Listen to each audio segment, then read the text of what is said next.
for a moment. I mean the shots literally, and also the photos taken of them, because what a game. 2 game winners. What a night it was. 2 teams getting 2 improbable lead changes. It was just insane. Welcome to NBA Today. I'm Malika Andrews. We're presented by American Express. I've been talking for 20 seconds. That already feels like too long. Before we get to the highlight, we're going to start with the Lakers and the Denver Nuggets, because it felt like the Los Angeles Lakers should have all of this buttoned up.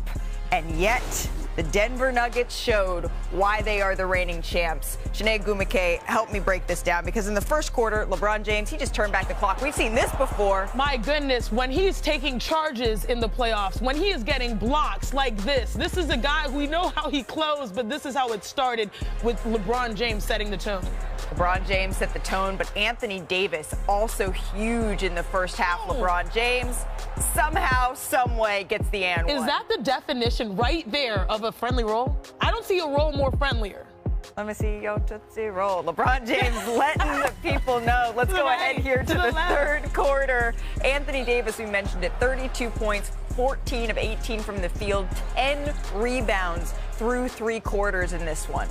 Yeah, AD, you know that he has been the model of consistency, but right there, D-Lo, that was a heartbreaker. We heard what the players thought about that, but watch this right here, attacks, and that clearly was some contact. So That's a foul. That's a foul. So initially, Zach Lowe, it was called a foul on the floor. The Denver Nuggets challenged it, and it was deemed marginal contact, and so it was overturned. Nikola Jokic going to work on Anthony Davis. That's a marginal contact. Yeah, this one was not deemed marginal contact. There's marginal contact everywhere. And one is what they call that. Jamal Murray, he struggled a little bit through 3 quarters of this one. LeBron James, when they needed it the most. Under most circumstances, this guy playing in year 21, you would have said, oh, wait, that's the emotional play that will seal the deal, but then we got one answer on the other end. Zach. What is this? This is insane. What just happened? LeBron dunked, and what is this? This play is going to be lost to memory by the Jamal Murray jumper, deservedly so, but this is insanity. It tied the game. What happened? I don't understand. Huge bucket there from Michael Porter Jr. LeBron James attacking the basket. Okay, bro. Wanted an and one on that play. Clearly upset as he goes back down on defense. Jamal Murray, though, it wasn't just the shot at the end of the game he hit that was huge. This one elevates over LeBron James. Tie game, 99 apiece, less than 30 seconds to go. Oh. You can't be more wide open than this. You pursue the best shot regardless of time and score. That was the best shot, but guess what? It left enough time on the clock for this iconic moment. A better shot? You bet. Jamal Murray gets the game winner to go. Anthony Davis gets clobbered, adding insult to injury in the post-shot pile, celebrating Jamal Murray. Somehow, some way, he gets that one to go. Jamal Murray with the game winner. Denver takes a 2-0 lead, 101-99. Let's take a listen to Jamal Murray after the game. I jumped pretty high, faded a lot, and I just lost my balance and fell. And I just saw the ball over the rim. I think AD was in my way, or somebody was in my way. And I just heard everybody scream. That's how I know it went in. So it was a pretty cool moment. Can you take us through that last play, just what happened and what unfolded? Jamal Murray made a shot. Yeah, he did. Take a look at this, how this stacks up. 7 straight field goals made to end the game. We've talked about in clutch time how good the Denver Nuggets are down the stretch closing games. This is that. Proof is in the pudding. Zach Lowe, before we unpack exactly how that 20-point lead evaporated, what did you make of the insanity down the stretch? Well, my head is still reeling from it. Like, I don't really understand what happened on that Michael Porter Jr. But it happened. It happened. And look, this is the best crunch time team in the NBA. The whole game gets frenzied and hot, and everyone gets a little stressed, and the Nuggets are like, chill, we got this. We run our stuff. And Jamal Murray is the epitome of that. If we go to his last 2 shots from last night, I just thought they were great shots and great. And this one is going to be forgotten because this is a tying one. And there's a moment right here where he can enter the Jokic, and they both decide, you know what? You take it, man. That's yours. The chemistry on this team is just A++. And these 2 guys are just incredible big shot makers. I mean, Jokic took it to AD a couple times, and you get this one.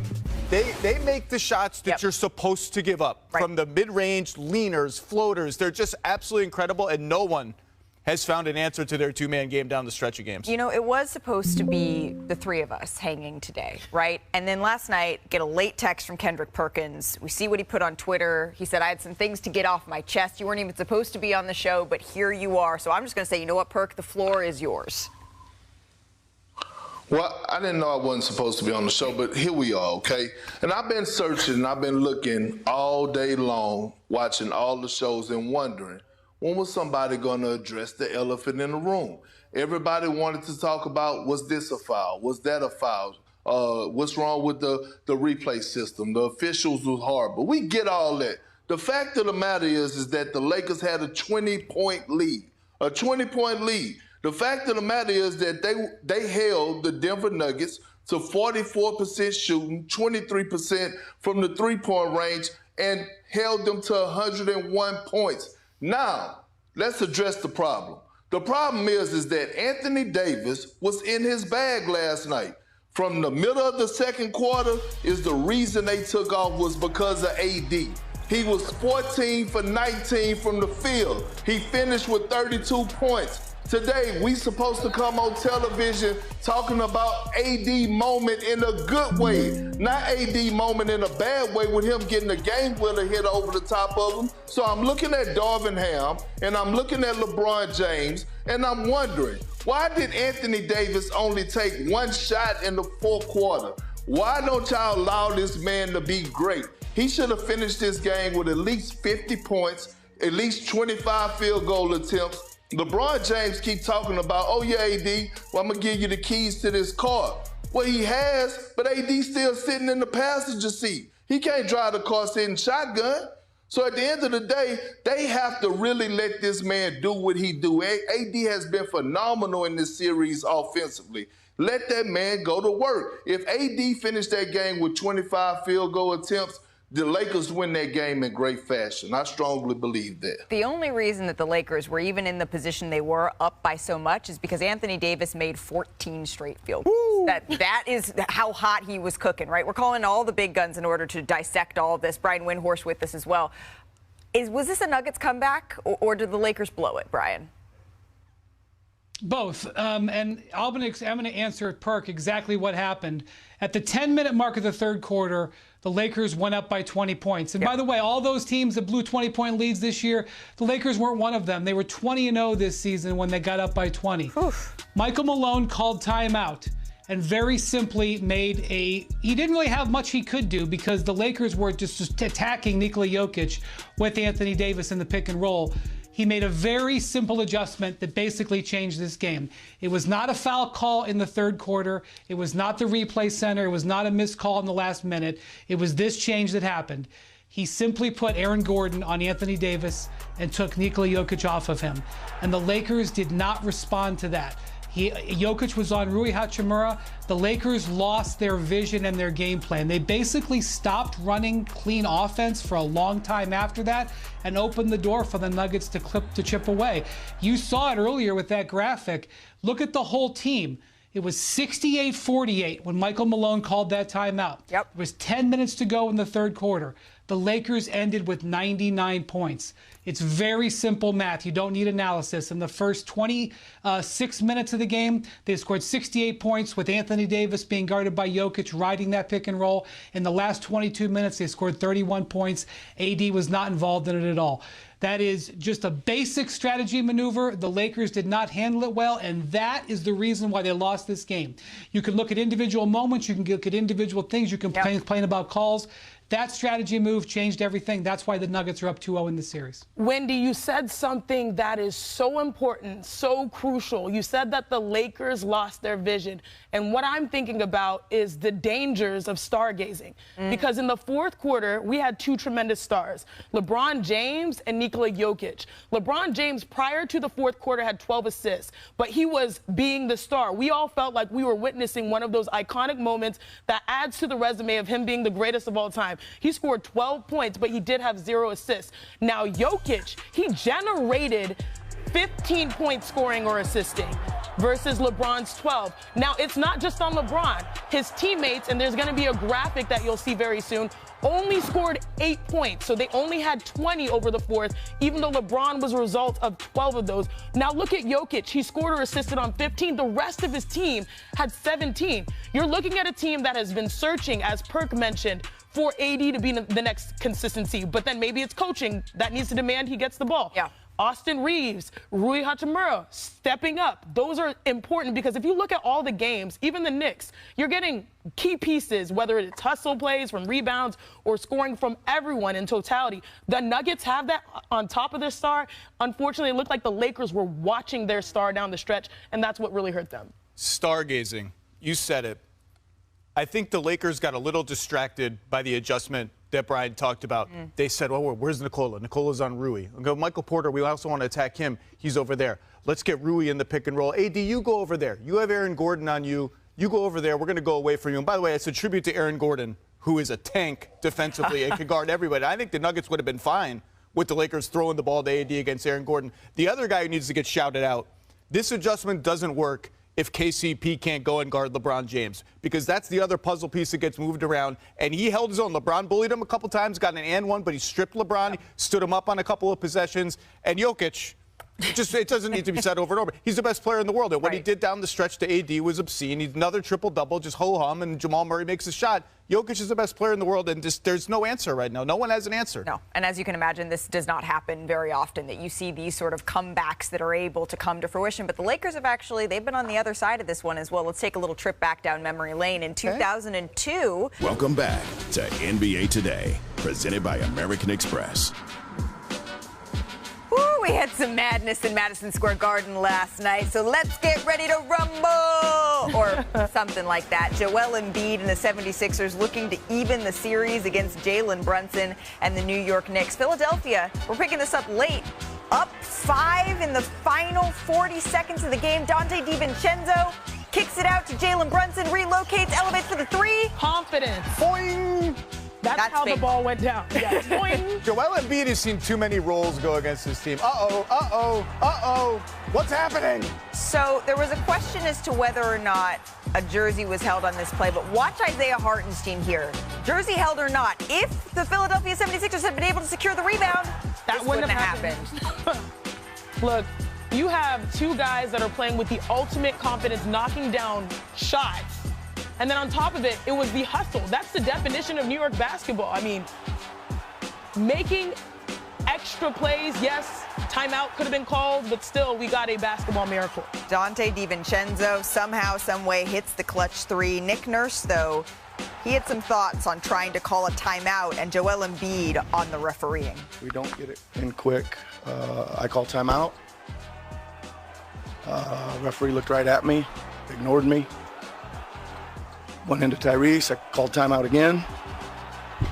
Then the melee started, and yeah, I mean, I guess I got to run out onto the floor or do something to make sure and get his attention, but I needed a timeout there to advance it. Would have been good, but couldn't get it. Unacceptable. I mean, Tyrese got fouled, a couple of times. We just had the same thing happen against Miami with Tyler Hero. That's just unacceptable to, put us in that situation. That's fucking unacceptable to lose a game like this, especially in the playoffs. So 13 seconds left. The Knicks up by 1. Maxey goes, drives. Watch Isaiah Hartenstein comes in with a huge block there, Shanae. Yeah, this was huge. Tied his playoff career high, and that is the quintessential way that the New York Knicks win. They make hustle plays, they make you believe, they knock down shots, and they play every possession. They have one more shot. Tyrese Maxey to Joel Embiid. Long three. Can't quite get it to go. Dante DiVincenzo fired up. It was a vibe for New York. Can you walk me through how you guys are able to pull that off? I mean, listen to this. This is what we do. This is who we do it for. That's it. 2-0. Well, there's been some pretty wild finishes, but that was right up there with the best of them. And that just shows you what the playoffs are all about. Hearing that reception in the Garden, I literally have goosebumps listening to that. And Perk, you've given us thousands of words over the last 3 years of NBA Today. You've given us thousands of words about the Knicks season. You've given us words that aren't even real words. But right now, I just want one word. What is your word of the day, my friend, for New York? Dang, Zach, that tickled your fanny? Huh? Leave my fanny out of it. Right? Here it is. I think it's fancy. Yeah, it's fancy, please. Usually I go French, may go Spanish. Today, it's just heart, okay? It's heart. It's heart. H-A-R-T. That's Joshua Aaron Hart. Okay, we're talking about a guy that was drafted in 2017, right? To the Utah Jazz, traded to the Lakers, the 30th overall pick.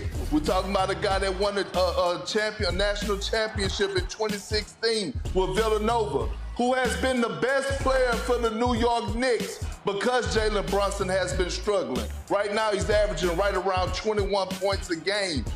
Right now, he's also averaging 14 rebounds a game at 6'4". Josh Hart has been the heart and soul of this team. He's been the motor. He's been picking them up. He's been the sole reason why they've been winning, especially why Big Body Brunson has been struggling. Yeah. And I know y'all wanted some type of fancy word today, but damn it, I had to keep it simple. And it's simple as that, heart.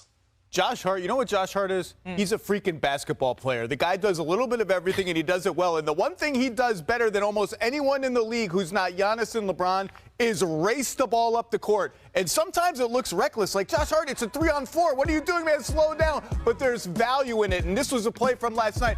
But, like, where is this leading? It's not going to lead anywhere good. Dante DiVincenzo, you got no angle. But what it does is it sucks the entire defense toward the rim. And there's Bogey. This is what you got him for. There's a method to the madness with Josh Hart. And if there's one guy who epitomizes these Knicks, blue collar, in your face, unrelenting, 48 minutes, it's Josh Hart, one of the great under-the-radar trades of the last 10 years in the NBA is Josh Hart for a low first-round pick. He's changed their entire team. Why are you laughing at me? I'm fired up about Josh Hart. You tickled my fancy when you said that he's a basketball player. I was like, okay. He does a little bit of everything. He just feels the game. When I think about Josh Hart, he is the ultimate utility player, but also with skills that matter most. He might be someone that goes and makes 3 out of 10 threes, but those threes, the timing of those change the tides. Now, when I think about you and saying, you know, there's madness to this Knicks method to the madness. There's a method to the madness. I'm transported back to a month ago, March Madness. And we'd always say, like, in the playoffs, it's the best version of March Madness because you got to win and you want to try to end series and those types of things. There's March Madness and there's March Misery, right? And this ending felt like it was madness. It was a miracle. It was melee in the Garden. But it was misery on the Sixers side because what they have done is they've empowered all other players not named Jalen Brunson. You bought Jalen Brunson time to be able to play better. He's shooting 29% in this series so far. And the thing that made I know we're talking about DiVincenzo and all these hustles, but the confidence that Jalen Brunson has to shoot that ball when that was his first 3 of the game and get that friendly roll, there's something different.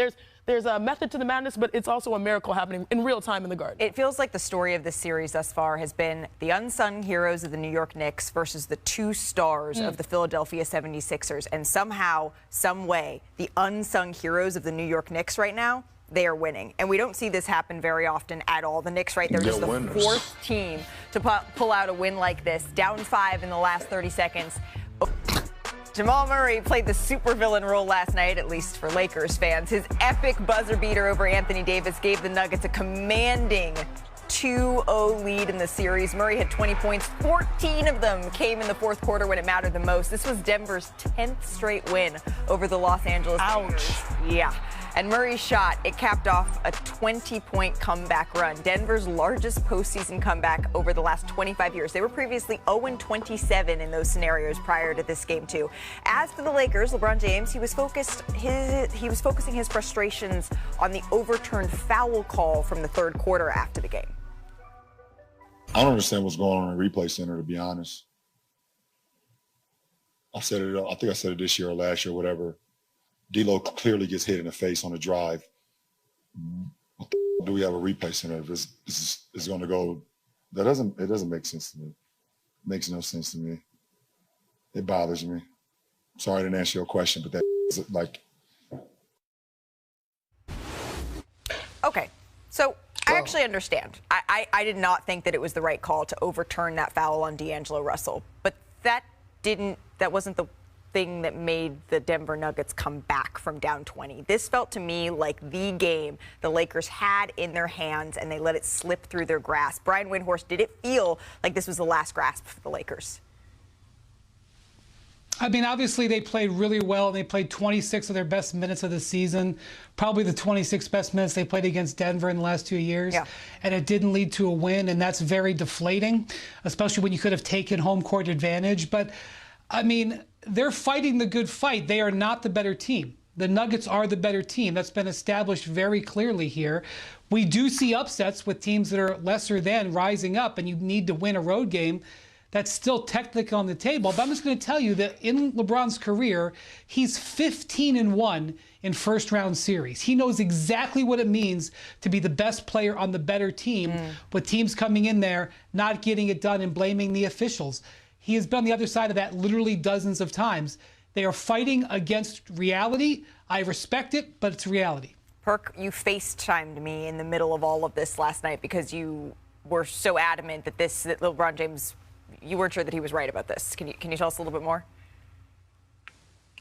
I mean, look, it's over with. The Denver Nuggets are going to win in 5. Do I think that they're going to sweep the Lakers? No. I think LeBron James is going to dig deep, but he hasn't faced an opponent like Nikola Jokic.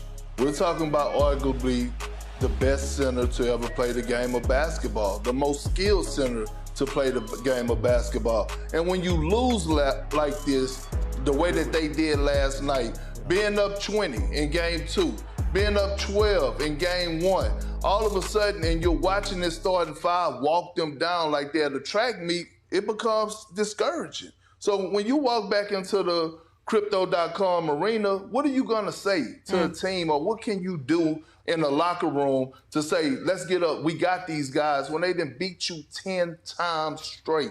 They didn't beat you 10 times in a row with no hope. So my thing is, at the end of the day, when I look at them and I look at LeBron, he's giving all he can, AD's giving all he can, but they still have Jokic, and they still have Murray, and they still have Aaron Gordon, and they still have Porter, and they still have Caldwell Pope. It's like Uno, he keeps putting down +4s. Yeah, they're gonna continue to beat the brakes off the Lakers. Okay, I'm someone that is always glass half full, and if there is one part of that glass that is looking up, it's the fact that in game 1, you had AD and LeBron show up. In game 2, you finally got D'Lo. So it seems like as the games progress, you're getting better play from one more star. But you're still going up against the Denver Nuggets, who don't have to play perfect. And I think what LeBron James is highlighting by calling out the officials is that at any course of the game, you know, you're going to think about these one possession. Basketball is a game of possessions. You can isolate the D'Lo foul, but you can also isolate the LeBron James shot,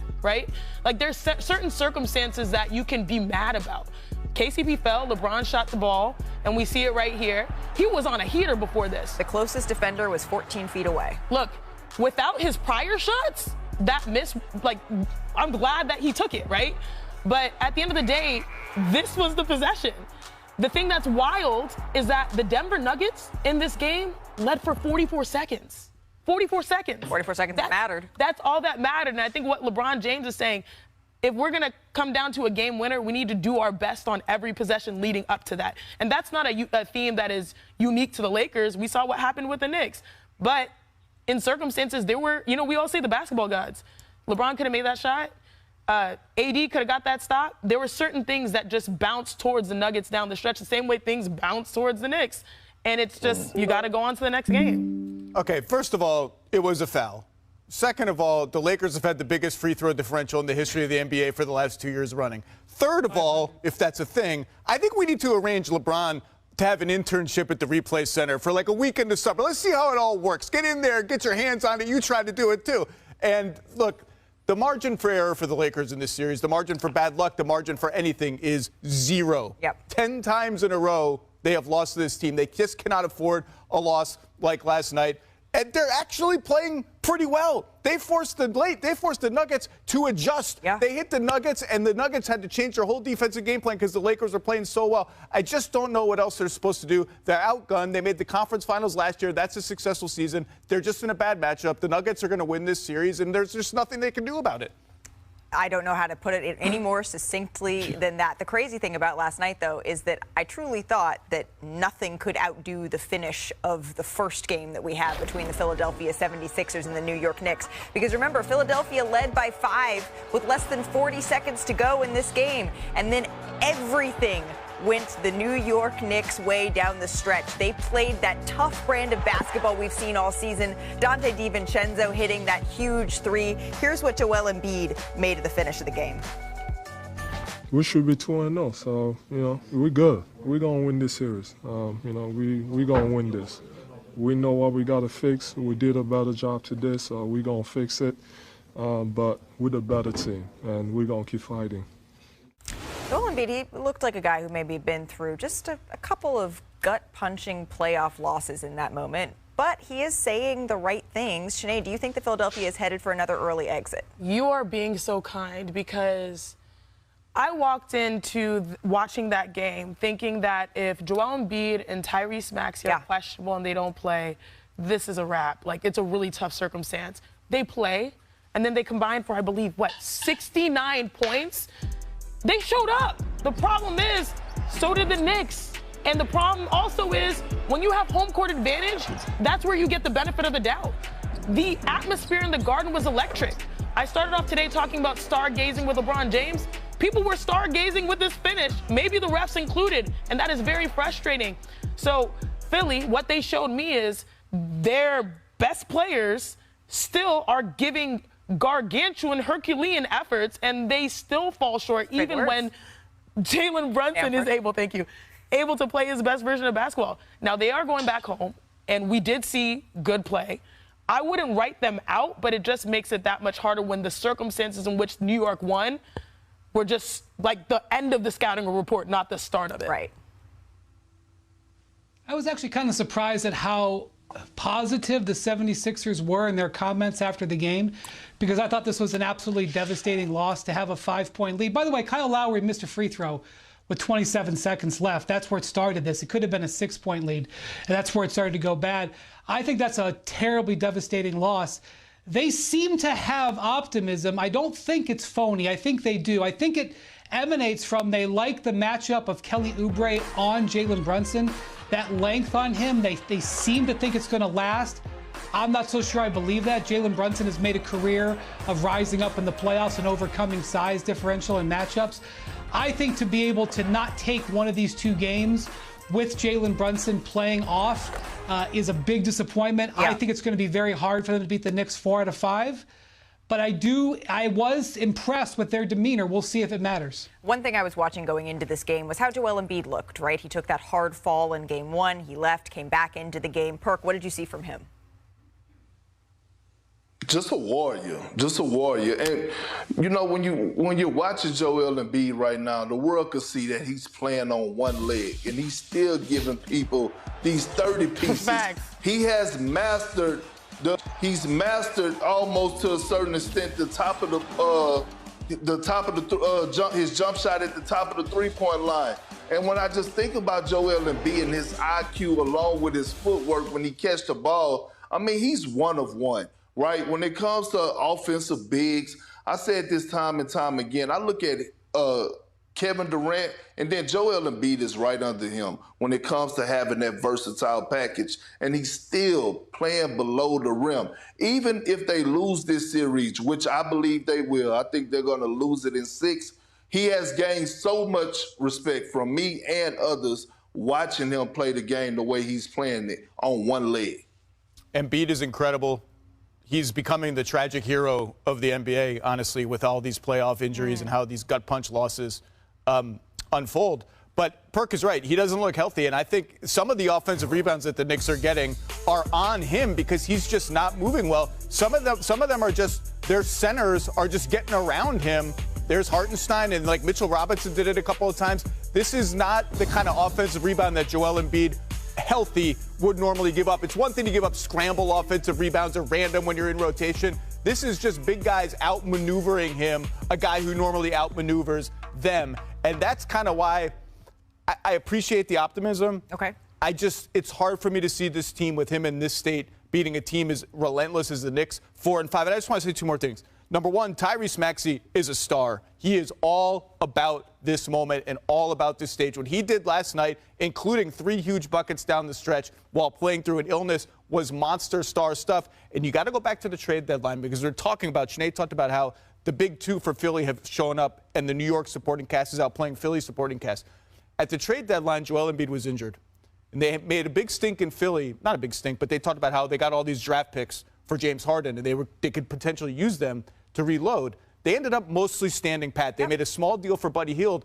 I don't know if it was Embiid had them in a holding pattern because they didn't know if he was going to be healthy for the postseason. Maybe they just want to save all their stuff for the summer when they have cap space. But they're kind of paying the price for that. I don't want to call it inaction, but for the decision or move not made at the trade deadline. Maybe there was no move, but they're paying the price for it now. Well, Joel Embiid, now the series, it shifts back to Philadelphia. He says that he still believes that they are going to be the team that walks out of this first round. We'll see. It continues on Thursday. But you're on this show before the series started to prove that he is the best player in the world. And although maybe that part's up for debate, what's not up for debate is he was the best player on the floor in that Game 1 in Minnesota. Ant went toe-to-toe with his personal GOAT, Kevin Durant. He propelled the Wolves to their second largest win in franchise postseason history. But how exactly is he getting all of that done? Well, that's where our Chinea Gumake comes in. Look, Malika, I heard that Taylor Swift came out with some new music. Yep. I think it's like about tortured poets or something. There's a society. Maybe that's Zach's past life, okay? But Ant Edwards has been torturing and torching. You see what I did there? The Suns, and I'll show you exactly how. Let's start first with his elite footwork. He shot 58% from the field because he gets great looks like this. Going up against another great two-way player in Devin Booker, keeps the foot down, but then he unleashes the step-through from his bag. So 1, he gets to the paint. 2, he's got the midi. Now he's going up against the midi GOAT, KD. Let's change the angle. Look at this. The contest on this is unreal, but he's just locked in. Locked in so much that not only did he get the step through the paint, now he's in the mid-range, but most importantly, he's a 3-level threat. 50% shooting from 3. That's supposed to be a hedge. All eyes are on him to knock it down because they know that he's in his bag. Another great contest, and then he is able to not only hit that, but talk his ish and back it up. And I only bring up Taylor because I don't know about you, but I would like to remember and remind everyone that this man is only 22. He's 22. He's played in just 12 playoff games and has scored 30 or more 6 times already. The only player with more is KG. And now we know to get to that 7 mark, it's not a matter of if, it's a matter of when. And tonight. Minnesota, could be tonight. Right. And so what on the other side, when you're looking at the Phoenix Suns, how are they going to adjust to everything that Sinead just laid out? Well, there's not a great adjustment for Anthony Edwards just making jumpers over you. Then you're just prey. But look, big night tonight because in Dallas and Phoenix, we got 2 teams who are way too all in for this season to go down 0-2. And the Suns, they had 90-something points in the first game. This is where they got to look. The only 2 weakest spots on the T-Wolves defense are here, Cat on KD and Mike Conley. You can't go at the other 3 guys. Anthony Edwards, okay, well, I'll try Jaden McDaniels. Oh, okay, that's not going to go great. It's going to take a little while. And now here comes Rudy Gobert, probably going to win Defensive Player of the Year. They get an okay shot, although Nurk is not a great finisher. Going at those 3 guys, it's like trying to bash through 3 different brick walls. You got to go with the littler guys. Get Monte Morris in the action. Get him moving around. Get him in Devin Booker's orbit. See what happens. See what mistakes occur. And there's Nurk getting free. They just got to be a little more calculated about where they go because you can't direct your up. They have 3 all-defense level guys in their starting 5, and you cannot go at them, even if you're the Suns. Well, we get Game 2 going down tonight. We also have 2 other games on the slate. So it's time now for Setting the Pick, brought to you by ESPN Bet, the official sports book of ESPN. So we're going to stick in the West. The Kawhi-less Clippers, at least as far as we know, they host the Mavs across the street. Luka and Kyrie look to avoid going down 0-2. Who you got in this one, Brian?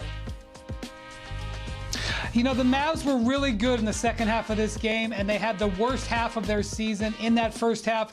Kawhi is questionable, so we'll see. But I like the Mavericks, if Kawhi doesn't play, to continue the momentum that they had in that second half the other night. Well, I hope everyone set their watch to Dame time because the Bucks are looking to take a 2-0 lead over the Pacers tonight as well. Kendrick Perkins, who you got in this one?